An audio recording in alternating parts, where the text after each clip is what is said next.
Okay, I'm here with TJ, Reg, 105 Northlands Trailer Court, all lit up for Christmas. What was the first, besides the lights, what was the first display? Where did it all start? In the little yard up front, but only me and the postman could see it.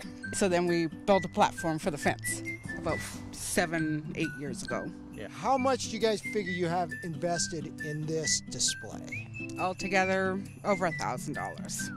So what's the strategy, Reg? When do you go and get all your lights? You got your yearly budget. What do you do? Oh, we did them every year for the last 10 years. Put up a little, put up a little, put up a little. And then we got the moose up the top, little deer, and the sleigh, and hauled them all up there and put them up, I think it was last year. Now, if you had the dream, if I could write you like the $10,000 check for more lights, what would be next? I'm starting on the tree to make it look like the Spanish moss. Well, we do all these trees all the way around, and maybe a little bit more stuff in front of the fence, like little trees and maybe little deers and stuff like that. Okay, let's rock on. Kick-ass Christmas lights of Whitehorse, rocking it out with TJ and Reg in Northlands Trailer Park.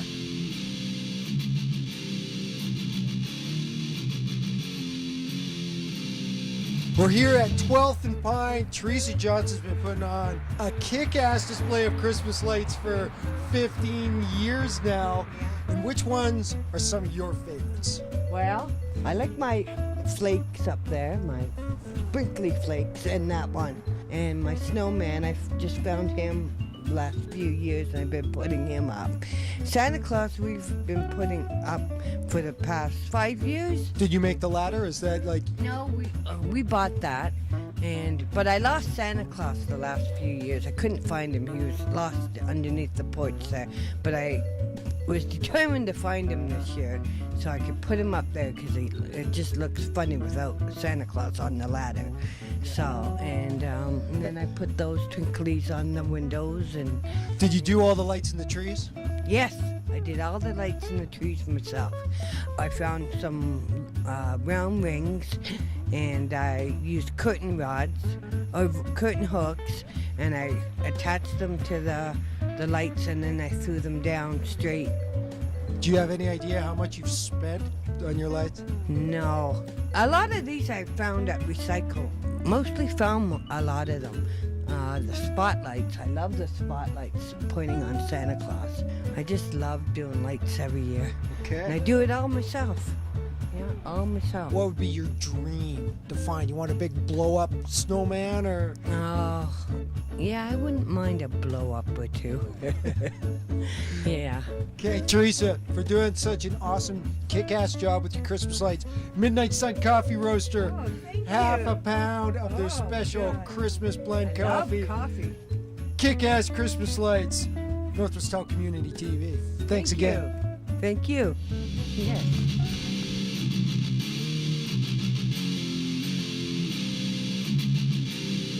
Tamarack with Georgine Gallant. This is a lovely display. How many years have you been doing it? Around 10 years.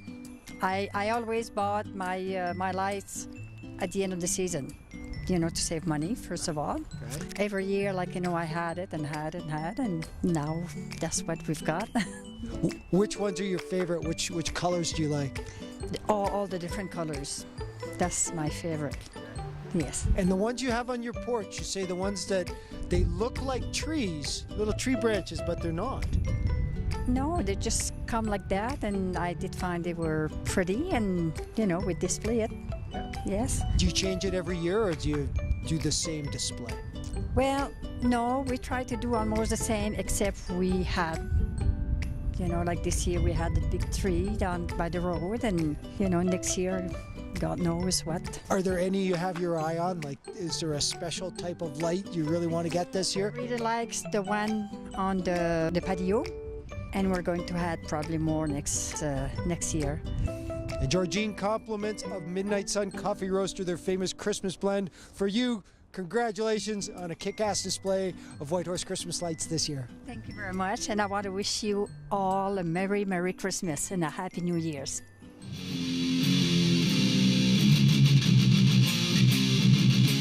Got Ralph Zacharel here at 84 Teslin Road.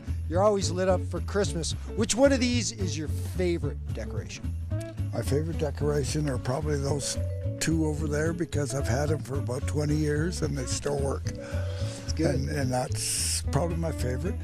I really like these strobe things. I'm really into that. I used to do all the lights around the house, but this thing here is so easy. You tie them up to a tree, plug them in, and away they go. Some people like the traditional, like across the street and stuff like that, but I think these are really neat, to actually tell you the truth. Okay, if you got like a grant from the government, they said $10,000, Ralph, do whatever you want, what would be the next thing you would do with the light show here? Oh my God, if you got $10,000, you could do a great show, but again, I'm getting too old to do that. I just like doing this. I've done it for years. I did it down the street when I had kids and everything else. And now I just do it for the grandkids and for people walking by. It's something I do. I do my yard, the same thing in the summer. So, Kick-ass Christmas lights in Whitehorse, Ralph Zacharel, Teslin Road. thank you very much.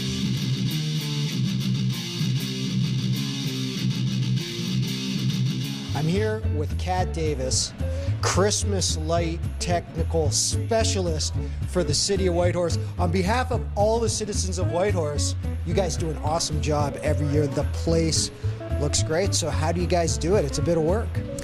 It is a bit of work. We start October 1st, and there's about a crew of 4 people that go out, 4 or 5 people, and we just 3 months straight hang lights. What's the total length of lights you guys figure you put out there in the city? Oh, I couldn't give you length, but we have about like 300 boxes, blue bins, and each blue bin has 15 strands in it, so a lot. And what sort of equipment do you guys use to make it all happen? We have a lift truck that does a lot of it now, and then we also have painter's poles. But you guys have a plan, right? So you guys, it's not just by chance, you're not winging it. We're working from plans for sure, so a lot of the city parks get them. It's kind of a tradition at this point in time where they go. Right. Yeah. So when you guys are heading out from the shop, you got your lights in the bins, you got the truck, you guys know where you're going or what you're doing, or do you show up fresh and this is sort of like you're an artist looking at a fresh canvas? In terms of big locations like shipyards or Rotary, it's pretty random. And then in other locations like Front Avenue and Main Street, because it's street trees, we'd like to keep them more organized, so those colors have been sorted. So tell us about the tree that's at the end of Main Street. How does that sucker get up every year? Tree at the end of Main Street is donated every year. It's like a problem tree in someone's yard. And then as an in-kind project, ATCO will use one of their pole trucks to deliver it to the front of White Pass. And then it's propped up, and then Parks and Rec goes out and lights it. So it's a big event with lots of people involved. And this year it was too tall to put the star on top, so we had to rent a genie lift to get to the very top because our lift truck wasn't big enough. Kick-ass winter lights from your friends at the City of Whitehorse.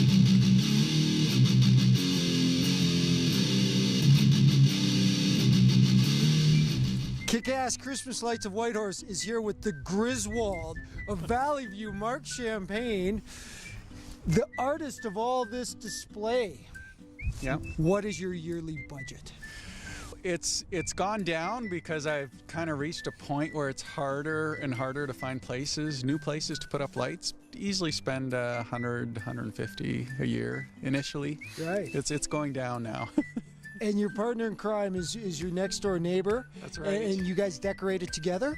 Yeah, we share a duplex here. So Kathy Archibald, my neighbor, she's more of a financial backer. Okay, so talk to us about the medium of Christmas lights. And you know, there's various types. It's an LED world out there now. So what sort of inspires you about the selection of lights that you can choose from in your palette? You know, I like bright and gaudy, and I like things that make kids smile. So candy canes and flashing popsicles and these big, huge animals. Yeah, I'd say just like bright and flashy. Okay.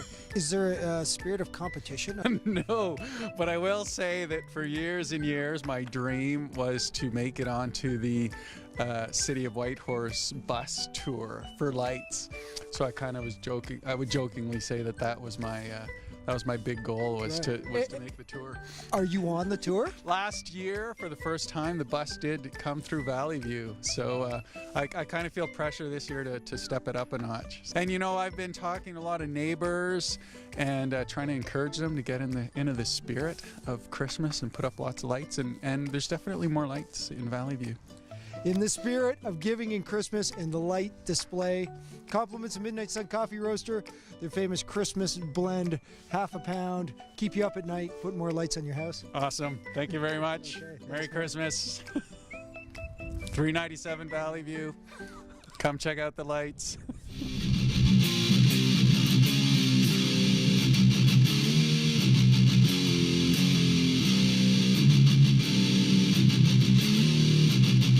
Dude, Santa's down. Santa's down. Man down. That's right.